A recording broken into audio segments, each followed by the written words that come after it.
نبی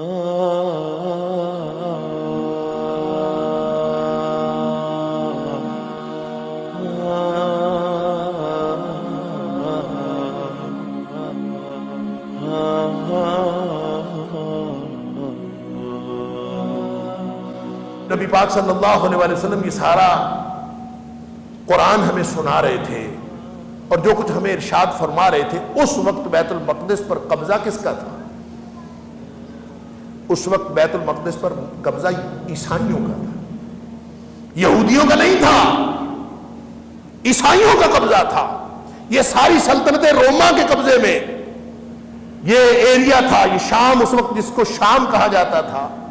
شام سے مراد آج کا شام نہیں، آج کا ملک شام اردن، فلسطین اور پھر اس کے ساتھ لبنان بھی، یہ سارے چار ملک جو آج کل ہیں آج کے نقشے کے مطابق، یہ چاروں اس میں شامل کریں تو اس دور کا شام بنتا ہے۔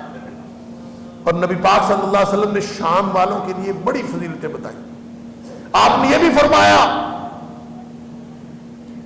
کہ ایک گروہ شام میں سے، شام والوں میں سے ہمیشہ ایک گروہ ایسا رہے گا جو حق پر ہوگا اور حق کے لیے لڑتا رہے گا۔ نبی پاک صلی اللہ علیہ وسلم نے یہ بھی فرمایا کہ جب شام کے اندر خرابی پیدا ہو جائے، شام میں خرابی پیدا ہو جائے، تو سمجھ لینا کہ وہ سارے ملاحم، وہ ساری جنگیں شروع ہو گئی ہیں جس کے بعد اس دنیا کا خاتمہ ہو جانا۔ تو شام کے اندر خرابی پڑی گئی، شام کے اندر بربادی ہو گئی۔ اور نبی پاک صلی اللہ علیہ وسلم نے یہ بھی فرمایا، یہ بیت المقدس ہے نا، اس کے بارے میں نبی پاک صلی اللہ علیہ وسلم نے فرمایا جب وہ قبضہ مسلمانوں کا نہیں تھا، قبضہ کس کا تھا؟ عیسائیوں کا تھا۔ عیسائیوں سے قبضہ چھڑوایا ہے مسلمانوں نے، کیونکہ حق کس کا تھا؟ مسلمانوں کا تھا۔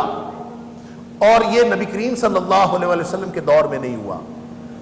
بخاری شریف کی حدیث ہے، جب آپ واپس تشریف لا رہے تھے تبوک سے، یہ آخری مارکہ ہے نبی پاک صلی اللہ علیہ وسلم، جب آپ واپس تشریف لا رہے تھے تو عوف بن مالک رضی اللہ تعالیٰ عنہ کو آپ نے فرمایا کہ عوف، قیامت سے پہلے 6 نشانیاں گن لینا، اعدد ستن بین ید الساعہ، قیامت آنے سے پہلے 6 نشانیاں گن لینا، وہ پوری ہوں گی۔ اس میں جو پہلی 2 نشانیاں آپ نے بیان فرمائی نا، پہلی نشانی آپ نے فرمایا موتی، میری وفات قیامت کی نشانیوں میں سے ہے۔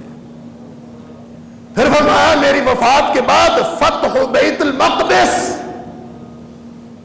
دوسری نشانی یہ ہے کہ اللہ تعالیٰ بیت المقدس جو ہے وہ مسلمانوں کے ہاتھ میں قبضے میں کر دے۔ تو یہ کب آئی پھر مسلمانوں کے قبضے میں؟ یہ حضرت عمر فاروق رضی اللہ تعالیٰ عنہ،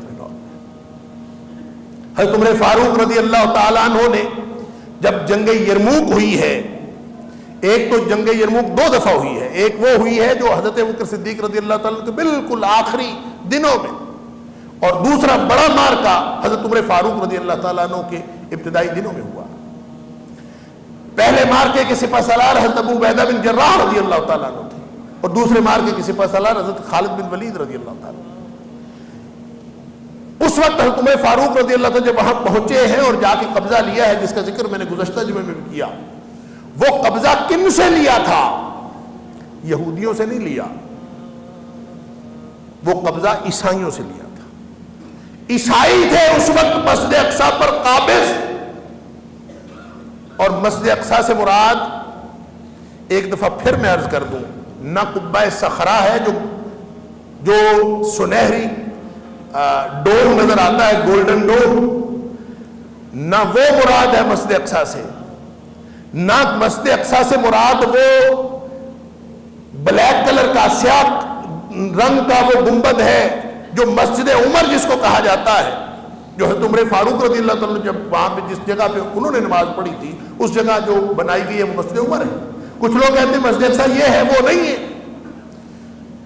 تو میں نے عرض کیا تھا، میں دہرا دیتا ہوں، میں نے پچھلے جمعے میں بھی عرض کیا کہ یہ قبہ صخرہ جو ہے یہ مسجد اقصی کے صحن میں ہے، اور یہ پورا صحن یہ مسجد اقصی ہے، اور تقریباً 0.5 کلومیٹر لمبائی ہے اس کی، اور آدھا کلومیٹر سے تھوڑا کم اس کی چوڑائی ہے، یہ پورا ایریا مسجد اقصی کہلاتا ہے۔